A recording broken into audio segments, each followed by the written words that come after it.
नमस्कार, मैं हूं श्रद्धा। आप देख रहे हैं भारत एक्सप्रेस। पहलगाम हमले के बाद से भारत के सख्त रुख से पाकिस्तान की अब बोलती बंद हो चुकी है। प्रतिबंधों की लंबी फेहरिस्त के बाद पाकिस्तान घुटनों पर आ गया है। परमाणु बम की धमकी दे रहे पाक नेता अब अपना धीरे धीरे सुरक्षित ठिकाना ढूंढने पर मजबूर हो गए हैं। परमाणु बम की धमकी फुस हो गई और अब गिड़गिड़ा रहे हैं। मतलब उनके जहन में डर ने अब अपना घर बना लिया है।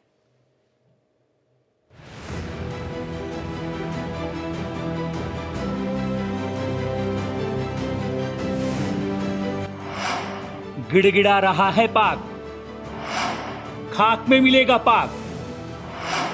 भारत की फुल एंड फाइनल तैयारी, पाक की दिख रही लाचारी। आतंक पर होगा बड़ा प्रहार, पाक की होगी करारी हार। प्रतिबंधों से परेशान आतंकिस्तान, गेम ओवर करने का भारत का प्लान। बकरे की मां कब तक खैर मनाएगी? पाकिस्तान जो आतंक को खाद पानी देकर अपनी जनता को भारत के खिलाफ तैयार कर रहा था, उसकी हेकड़ी निकल गई है।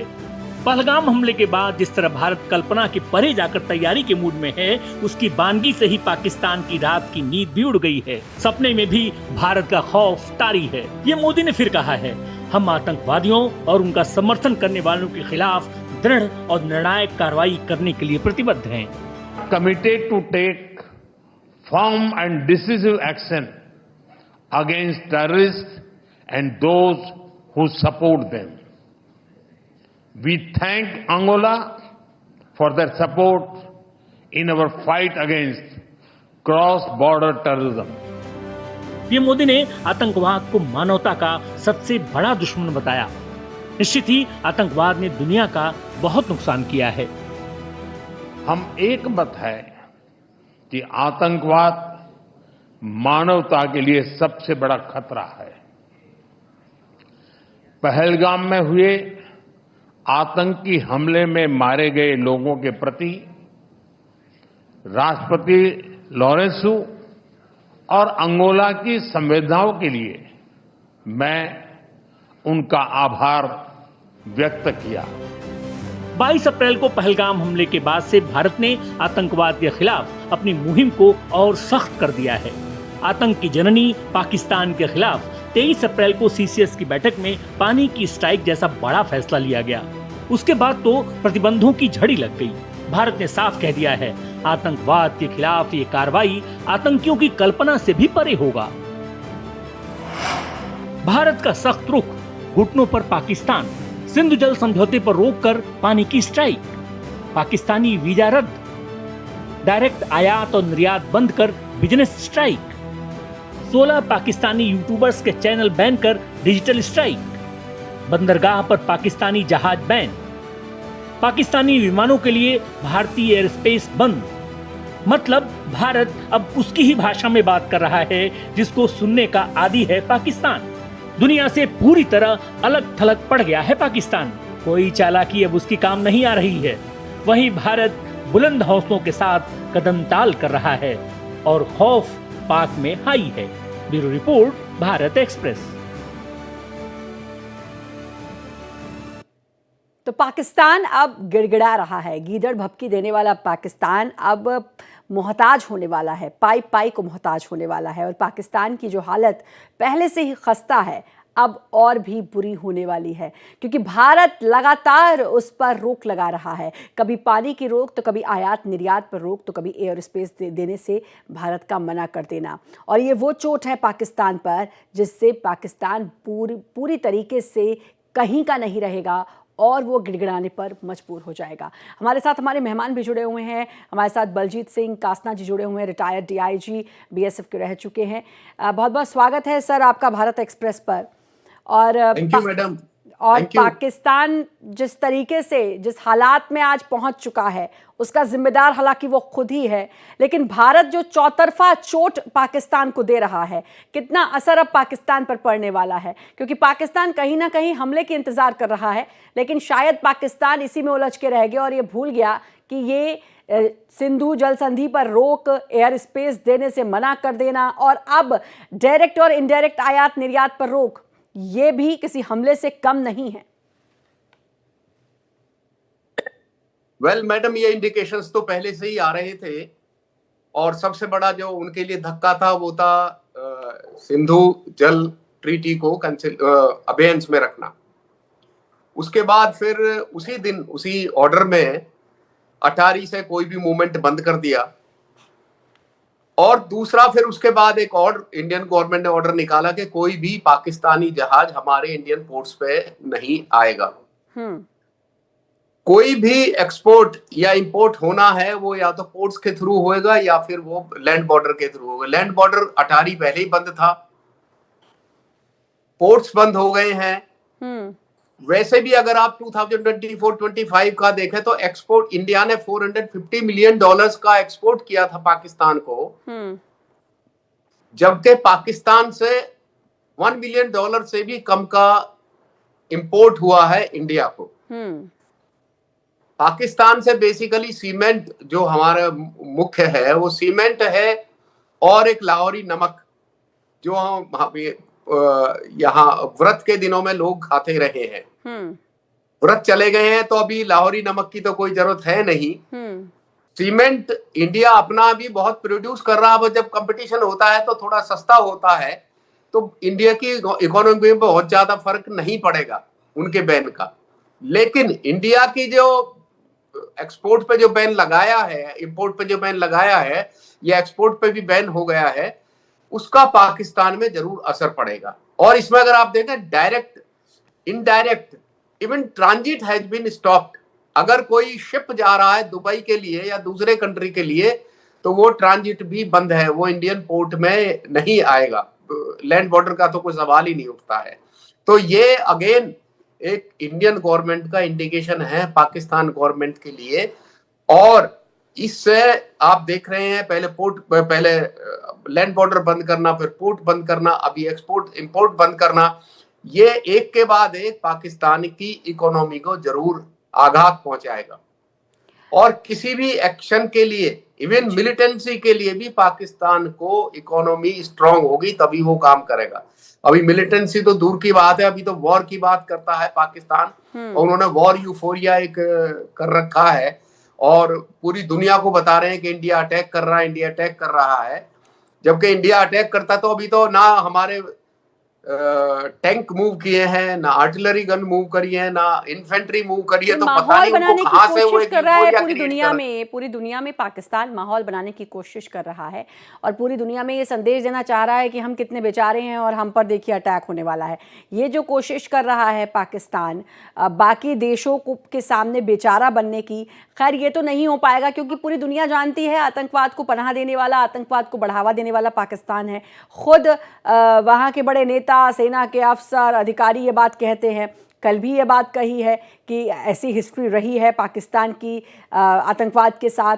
ये बात बार बार मान भी रहे हैं, लेकिन उसके बावजूद भी खुद को बेचारा दिखाकर और अगर कुछ समझ में नहीं आता तो फिर वो गीदड़ भभकी तो है ही, वो गीदड़ भभकी देने की कोशिश बार बार पाकिस्तान करता है।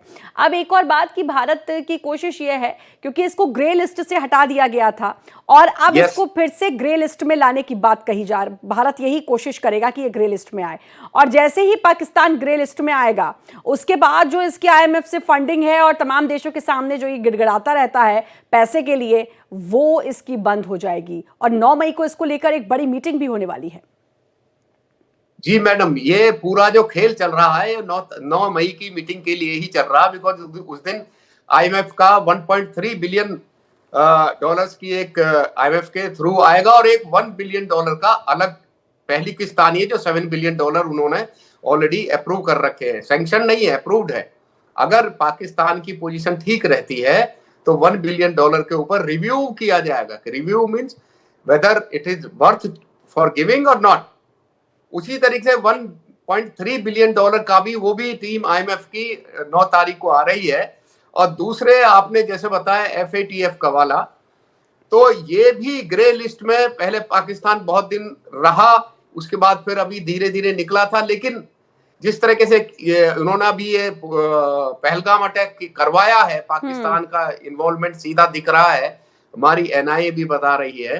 तो ये सारी लड़ाई जो चल रही है वो पाकिस्तान अपना एक माहौल बना रहा है और इंडिया सैंक्शन लगा रही है। ये सारे जो खेल हो रहा है MATF के FATF के ग्रे लिस्ट से बचने के लिए हो रहा है, और IMF की जो पार्टी 9 मई को आ रही है उससे बचने के लिए ये पूरा खेल पाकिस्तान कर रहा है। लेकिन इंडिया अपने धीरे धीरे, हालांकि हमारी पॉलिटिकल पार्टीज प्रेशर डाल रही है गवर्नमेंट के ऊपर, लेकिन इंडियन गवर्नमेंट आज मैच्योर है, वो जानती है कि कोई भी एक्शन बिना उन्होंने सोचे समझे नहीं लेना है। धीरे धीरे अच्छा, ये बड़ा अच्छा पॉइंट सर, आपने बहुत अच्छी पॉइंट अभी उठाया लड़ने की पोजीशन में नहीं कि पॉलिटिकल पार्टीज प्रेशर डाल रही हैं। आसपास या सोशल मीडिया पे लोगों को बात करते हुए अगर हम सुनते हैं तो वो कहते हैं कि अरे भाई अब तक तो कर देना चाहिए था हमला, अब तक तो ऐसा हो जाना चाहिए था, क्यों डिले कर रहे हैं, मीटिंग्स चल रही हैं। ये तमाम तरीके की बातें एक आम इंसान या पॉलिटिकल विपक्षी दल उनको लगता है कि अब तक एक्शन हो जाना चाहिए या ऐसा हो जाना चाहिए। सबके अपने अपने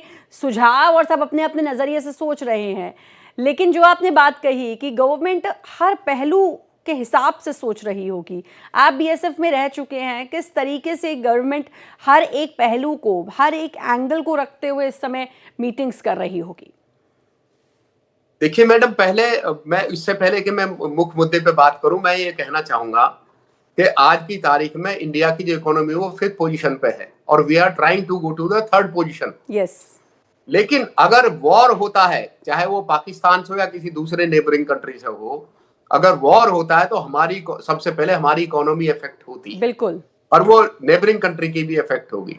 तो इसलिए वॉर इज नॉट, पहली मीटिंग में भी यहाँ आपके यही मैंने इंटरव्यू में बोला था, war is not advisable, but of course उनकी इकोनॉमी को जब हम खत्म कर देंगे तो और बाकी जो उनके प्लेटफॉर्म्स हैं, जो मिलिटेंसी को या टेररिज्म को जो सपोर्ट कर रहे हैं, जो गवर्नमेंट की प्लानिंग भी है, और गवर्नमेंट धीरे धीरे, देखिए उन्होंने ऑल पार्टी मीटिंग करी है, उन्होंने अपनी कैबिनेट मीटिंग करी है, और अगर आप देखें थोड़ा सा, ये कयास बहुत लगाते हैं हिंदुस्तान में कि चीफ ऑफ आर्मी स्टाफ मिले, फिर अगले दिन फिर उन्होंने रक्षा मंत्री से मुलाकात करी, तो उसी में बयान चलने लगे कि साहब कुछ बड़ा आर्मी जो बड़ा करने वाली है।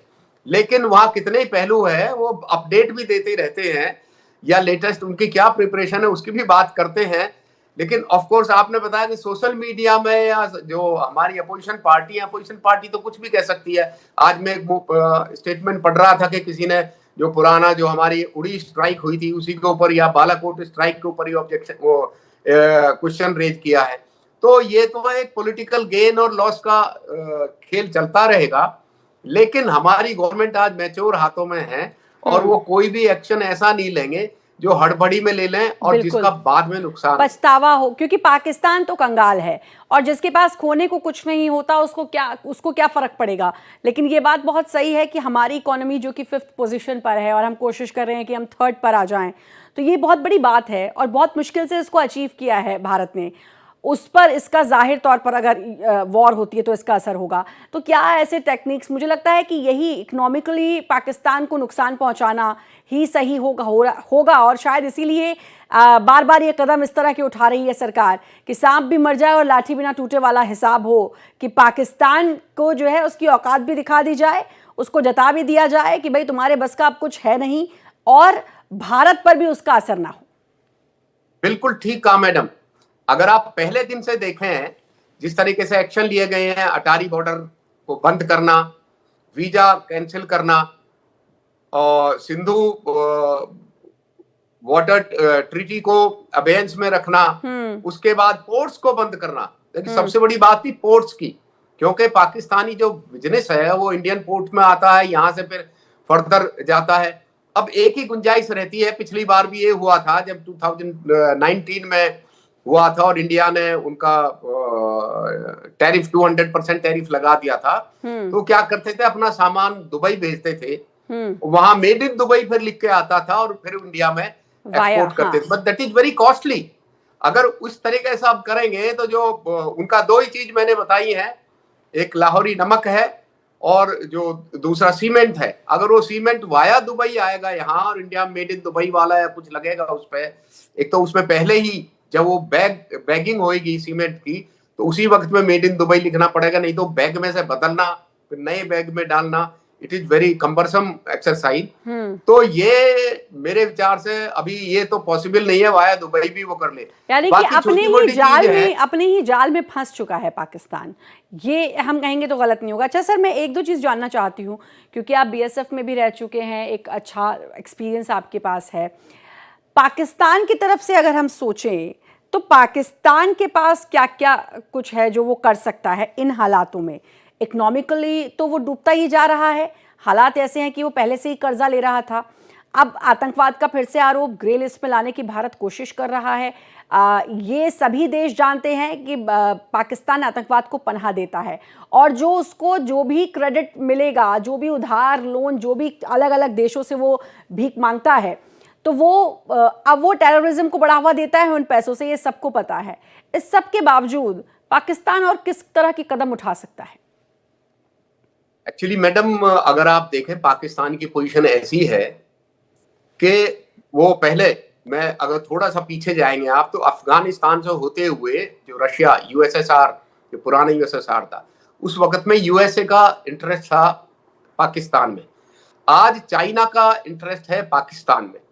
और ऐसे लोग, बिकॉज वर्ल्ड पॉलिटिकल प्लेटफॉर्म पे कुछ कंट्री पाकिस्तान के साथ आएंगे, जैसे टर्की आ रहा है, चाइना आ रहा है, ये लोग उनकी साथ में बोलते रहेंगे। अब पता नहीं वो कितना उनको इकोनॉमिकली सपोर्ट करेंगे या दूसरे हथियार। हाँ, ऑफ कोर्स, क्योंकि उनकी इकोनॉमी स्ट्रांग होगी तो उसमें वो क्या कर सकते हैं, उनको हथियार और बारूद और दूसरे जो वॉर लाइक मशीनरी है वो उसको एक्सपोर्ट कर सकते हैं, चाहे वो एयर वाली हो चाहे वो ग्राउंड वाली हो। तो ये दोनों देशों का इंटरेस्ट पाकिस्तान में नहीं है, वो दोनों देशों का इंटरेस्ट है अपनी इकोनॉमी में कि अगर हम पाकिस्तान को बेचेंगे तो हमारा कुछ ना कुछ रिटर्न आ रहा है। चाइना की तो खैर हमेशा से ही यही स्ट्रेटजी रहती है कि चाइना लोन तो बहुत आसानी से दे देता है, लेकिन चाइना के पीछे जो, उसके पीछे जो मंसूबे होते हैं, वो अगर कोई स्मार्ट देश है तो वो समझ जाएगा कि इसका नुकसान हमें क्या क्या भुगतना पड़ सकता है, परिणाम क्या क्या भुगतना मैडम, ये जो आपने बोला ना, चाइना आसानी से देता है, चाइना कभी आसानी से नहीं देता, वो अपने मतलब के लिए देता है, उसके अपने मंसूबे होते हैं। बिल्कुल बिल्कुल। अच्छा सर, इसके अलावा अगर हम बात करें, क्योंकि सबसे बड़ी जो टेंशन अभी भारत के लिए है, जो लोकल हैं, जो इसमें शामिल हैं, जो वो नेवी ऑफिसर जिन्होंने जो शहीद हुए, जो गए, और उनकी पत्नी भी कल बता रही थी कि जब हम नीचे की तरफ थे तो हमें लोकल्स ने कहा कि नहीं नहीं ऊपर चलिए। उनके पिता की भी बहस हुई खच्चर वालों से, उन्होंने कहा नहीं नहीं ऊपर जाइए। हमको ज़बरदस्ती ऊपर ले जाया गया और हमको मतलब बोला गया कि बार बार, और जब ऊपर गए तो वहाँ पर इतना बड़ा अटैक। तो ये जो लोकल्स के शामिल होने की बात आती है बार बार, इससे निपटना एक बहुत बड़ी चुनौती है भारत के लिए। इन लोगों से कैसे निपटा जाएगा? वेल मैडम, मैं ऑलमोस्ट 7 इयर्स वैली में सर्विस की है, 4 इयर्स जम्मू में की है। जो आम कश्मीरी है, देखिए सिंपैथी हमेशा रहती है। अगर एक आम कश्मीरी से पूछो तो वो अपने आप को इंडियन नहीं बोलेगा, वो कश्मीरी बोलेगा। वो पाकिस्तानी भी नहीं बोलेगा, वो इंडियन भी नहीं बोलेगा, वो कश्मीरी बोलता है अपने आप को। अब जहां तक इवन यहाँ भी अगर आप नॉर्थ इंडिया में देखें, हमारे यहाँ अगर एक पर्टिकुलर क्लास वाले को से उसका अगर कोई लीडर है और उसके ऊपर कुछ होता है तो वो उसकी जो आम जनता है वो थोड़ा सा कहीं ना कहीं सॉफ्ट कॉर्नर रखती है। तो मैं अब जहां तक मेरा एक्सपीरियंस है, आम कश्मीरी मिलिटेंटों के या टेररिज्म के साथ नहीं है, और खास तौर से जब से धारा 370 हटी है। लेकिन अपने इंटरेस्ट के लिए हर ग्रुप में, देखिए सपोज उन्होंने उसकी फैमिली को धमकी दे दी कि हम आपकी फैमिली को ये नुकसान कर देंगे, तो वो चाहे वो दबाव में या कुछ भी, वो उनका साथ दे सकता है। नहीं तो पहले भी जो सेना या बीएसएफ के बहुत से सपोर्टर वहां थे, और धारा 370 लगने के बाद तो ये संख्या और ज्यादा बढ़ गई है, बिकॉज उनको कोई सपोर्ट नहीं मिल रही है गवर्नमेंट की तरफ से। तो उसके बाद जो आम कश्मीरी है, अब ये जो बोल रहे हैं, देखिए वो आज बोल रहे हैं, अगर उनको ये पहले था तो उन्होंने क्यों नहीं पूछा कि भाई वहां आर्मी है या सीआरपीएफ है कि नहीं है?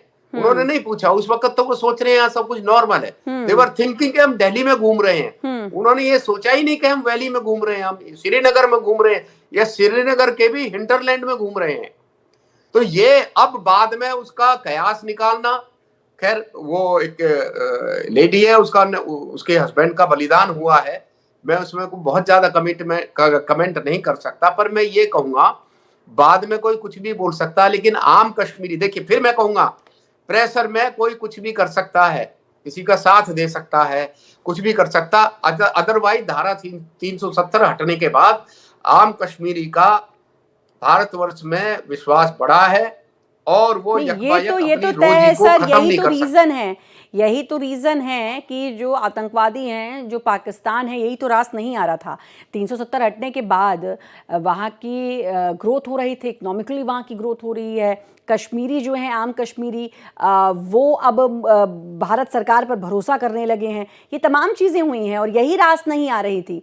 लेकिन मेरा सवाल यही था कि जो लोकल जिनके शामिल होने की बात, एक आदिल नाम का भी उसमें शख्स है और भी एक दो नाम आए हैं, उनके शामिल होने की जो बात है, उसके बाद 10 घरों को उड़ाया भी गया, ऐसे लोगों को चिन्हित करना और ऐसे लोगों के खिलाफ कार्रवाई करना ये एक चुनौती है, क्योंकि आम कश्मीरी अगर ऐसा नहीं है लेकिन उनमें से कुछ हैं, तो उनको चुनना और फिर कार्रवाई करना ये एक बड़ी चुनौती रहेगी वहां पर। ये बिल्कुल रहेगी मैडम, और एनआईए ने अभी अपना प्रोब शुरू कर दिया, इन्वेस्टिगेशन शुरू कर दिया है और उसमें कुछ निकल के भी आ रहा है, लेकिन जितना ये कुछ आ रहा है शायद उतना कुछ नहीं है। हम देखते हैं कि सोशल मीडिया पे या न्यूज चैनल्स पे बहुत ज्यादा कुछ आ रहा है, तो अगर आप फाइनली जब आप देखेंगे, कुछ लोग जरूर उनके सिंपैथाइजर हैं, लेकिन आम कश्मीरी आज भारतवर्ष के साथ है और वो नहीं चाहता कि, क्योंकि खास तौर से आप इस केस में तो देखेंगे, जो घोड़े वाले थे या जो दूसरे लोग भी खोमचे लगाते थे या कोई दूसरा काम कर रहे थे, गुब्बारे बेच रहे थे, उनको पता है कि अगर टूरिस्ट नहीं आएगा, जो आज हो रहा है, तो उनकी रोजी भी खत्म चली जाएगी, बिल्कुल, उनका परिवार का पालन नहीं होगा और कोई कश्मीर में कोई फैक्ट्रीज नहीं लगी है, कोई प्रोडक्शन नहीं हो रहा है, कोई उनकी बहुत ज्यादा वो नहीं है, खाने लायक उनका अनाज हो जाता है, बाकी पूरा कश्मीर जो टूरिज्म के ऊपर डिपेंडेंट है, तो कोई भी अपनी रोजी को लात मारना नहीं चाहेगा। लेकिन हाँ, फिर भी कहूंगा कुछ लालच होते हैं, कुछ सिंपैथाइजर होते हैं, कुछ प्रेशर में भी काम करते हैं, ऐसे कुछ लोग जरूर उनमें होंगे, सपोर्ट तो उनको मिली है, लेकिन उन्होंने भी, अगर आप शुरू में देखेंगे, शुरू में उनका ये कहना था और ये मीडिया में भी आ रहा था कि उन्होंने कई बार रैकी की, 3 या 4 बार का रैकी का आ रहा है, और वो वहां बैठे रहते थे बिना हथियार का, आगे बैठ जाइए, आप क्या फर्क पड़ता है, मैं भी सिविलियन हूँ और वो भी सिविलियन है, और बैठा हुआ देख रहा कि यहाँ कैसे हो रहा है। फिर वो ये भी देखता था कि यहाँ कोई सिक्योरिटी फोर्सेस की मौजूदगी नहीं है, जैसा अभी कश्मीर एडमिनिस्ट्रेशन का कहना है कि वो तो जून में खुलता था और वो अभी जाना शुरू कर दिया। अगर अभी जाना शुरू कर दिए तो वो आखिर किसने परमिट किया उनको? तो कहीं ना कहीं देखिए ये तो है, लेकिन ये कि आम कश्मीरी को मतलब मुझे नहीं लगता। नहीं, आम कश्मीरी की बात नहीं हो रही, लेकिन अगर लोकल उसमें शामिल हैं और नाम उनके सामने आए हैं तो ये एक चिंता का विषय भी है, और फिर इसको सही करना और इसको चिन्हित करके कार्रवाई करना ये बहुत ज़रूरी हो जाता है, पूरे देश की बात है। क्योंकि ये बहुत बहुत शुक्रिया सर आपका, बहुत अच्छी चर्चा रही, बहुत अच्छे से आपने समझाया, बताया कि अब जो कुछ भी ये हुआ है इसके बाद क्या क्या हो सकता है और किस तरीके से पाकिस्तान जो है वो इतना मजबूर हो जाएगा कि वो गिड़गिड़ाना शुरू कर देगा, और जो कि उसने शुरू कर दिया। सर आपका बहुत बहुत शुक्रिया भारत एक्सप्रेस से जुड़ने के लिए, और फिलहाल इस खास पेशकश में इतना ही। बाकी खबरों के लिए लगातार बने रहिए भारत एक्सप्रेस के साथ।